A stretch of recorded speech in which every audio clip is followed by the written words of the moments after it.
जिस देश से माओ बहनों को अगयार उठा कर ले जाएं, जिस देश से कातल गुंडों को अशराफ छुड़ा कर ले जाएं, जिस देश की कोर्ट कचहरी में इंसाफ टकों पर बिकता हो, जिस देश का मुंशी काजी भी मुजरम से पूछ के लिखता हो, जिस देश के चप्पे चप्पे पर पुलिस के नाके होते हों, जिस देश के मंदिर मस्जिद में हर रोज धमाके होते हों, जिस देश के जान के रखवाले खुद जाने ले मासूमों की, जिस देश में हाकम जालिम हो सिसकी न सुने मजबूरों की,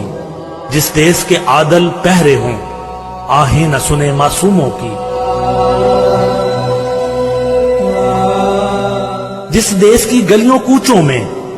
हर समत फहाशी फैली हो, जिस देश में बिनते हवा की चादर भी दाग से मैली हो, जिस देश में आटे चीनी का बुहरान फलक तक जा पहुंचे, जिस देश में बिजली पानी का फुकदान हलक तक जा पहुंचे, जिस देश के हर चौराहे पर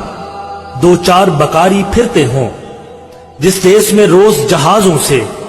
अमदादी थैले गिरते हों, जिस देश में गुर्बत माओं से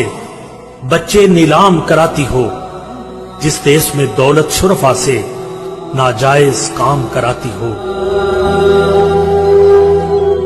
जिस देश के ओहदेदारों से ओहदे न संभाले जाते हों, जिस देश के सादा लोह इंसान वादों पे ही टाले जाते हों, उस देश के हर एक लीडर पर सवाल उठाना वाजिब है, उस देश के हर एक हाकम को सूली पे चढ़ाना वाजिब है, सूली पे चढ़ाना वाजिब है।